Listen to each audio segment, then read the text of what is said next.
एक conspiracy theory वो theory होती है जो किसी सिचुएशन, इवेंट या फिर किसी पावरफुल ऑर्गेनाइजेशन के लिए दी जाती है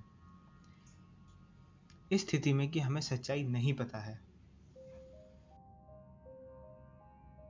आज हम कुछ ऐसी ही कॉन्स्पिरेसी थ्योरीज के बारे में बात करेंगे।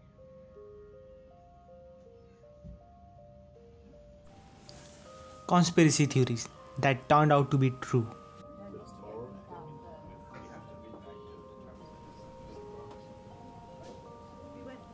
Bad Booze Conspiracy.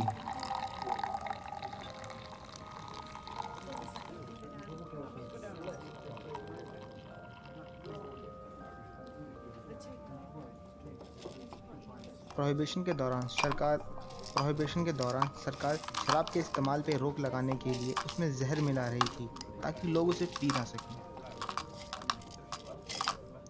सन 1926 से लेकर सन 1933 के बीच फेडरल गवर्नमेंट ने शराब का उत्पादन करने वालों को सख्त आदेश दिए थे कि उन्हें शराब में जहर मिलाना है, जैसे कि कॉपर सल्फाइड और मर्क्यूरी सॉल्ट, ताकि लोग उसे पी ना सकें, क्योंकि उस समय ड्रिंकिंग अल्कोहल ही था जो सबसे ज़्यादा प्योर अल्कोहल माना जाता था। लेकिन शराब में जहर मिलाने के बावजूद भी काफ़ी शराबियों ने इसे पी के अपनी जान दे दी। Alien evidence in south west of America.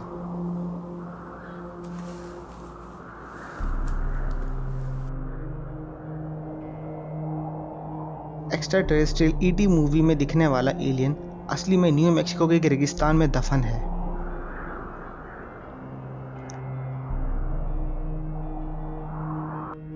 Attari video game company, जो एक US based video game company है जिसने पैकमैन जैसी एक लेजेंडरी गेम बनाई थी और डिफेंडर क्यूबर्ट जैसी एक लेजेंडरी गेम भी बनाई थी। उन्हीं लोगों ने एक ET the extra terrestrial game भी बनाई थी जो इतनी डिप्रेसिंग थी कि गेमर्स को उसने काफ़ी ज़्यादा डिप्रेस कर दिया था, होपलेस कर दिया था। गेमर्स ने उसे खेलना छोड़ दिया, जिस वजह से कंपनी ने अपने बचे हुए स्टॉक्स को एक रेगिस्तान में दफना दिया।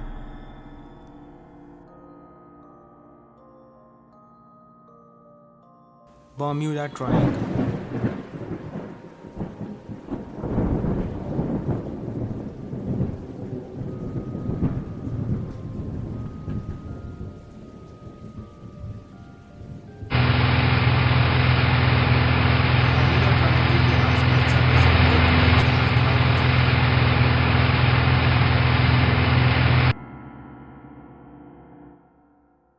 बहुत लंबे समय तक ये बात लोगों को एक मिथ्य और मजाक लगती थी, लेकिन 1918 में गायब हुआ एक शिप USS साइक्लॉप्स, जिसमें 309 क्रू मेंबर्स थे और एक भी वापस नहीं आया, और 1945 में गायब हुआ एक रेस्क्यू प्लेन। इन दोनों घटनाओं के बाद सरकार की नज़र बर्म्यूडा ट्रायंगल पर पड़ी, क्योंकि इन दोनों घटनाओं में जहाज़ों की लास्ट लोकेशन बर्म्यूडा ट्रायंगल थी। इसके बाद बर्म्यूडा ट्रायंगल पे कई सारी रिसर्चेस भी हुई, जिसके बाद वहाँ जाना वर्जित कर दिया गया।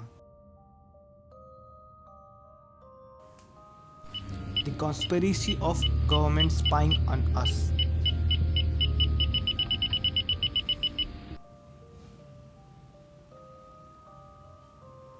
गवर्नमेंट अपनी टेक्नोलॉजी और अपनी शक्तियों का इस्तेमाल करके अपने देश के लोगों को ट्रैक कर रही है और उन पर नज़र रख रही है।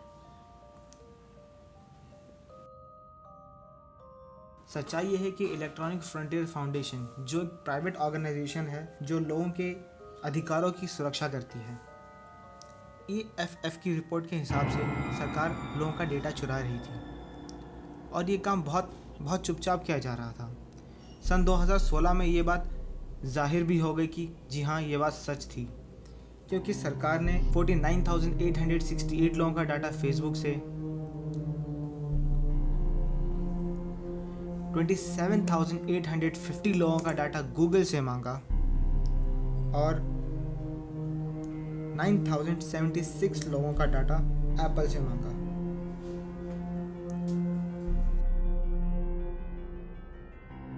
अब ये बात क्लियर नहीं है कि इन कंपनीज ने ये डाटा सरकार को दिया या नहीं।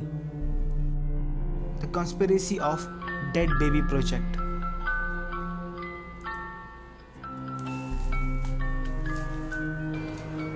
रेडियो एक्टिव टेस्टिंग के लिए सरकार डेड बॉडीज को चुरा रही थी। हाँ, गवर्नमेंट डेड बॉडीज को नहीं बल्कि डेड बॉडीज की ऑर्गन्स को चुरा रही थी, खास तौर से नवजात शिशुओं या छोटे बच्चों के जिनकी अकाल मृत्यु हो चुकी थी। ये बात तो साफ थी कि ये काम उनके फैमिलीज को बिना बताए किया जा रहा था, लेकिन आज भी ये बात क्लियर नहीं हो पाई कि सरकार ने यह काम आखिर किया क्यों, वो भी पूरे 1500 या उनसे ज़्यादा परिवारों के साथ। अगर आप यहाँ तक पहुँच गए हैं तो thank you and don't forget to like, share and subscribe.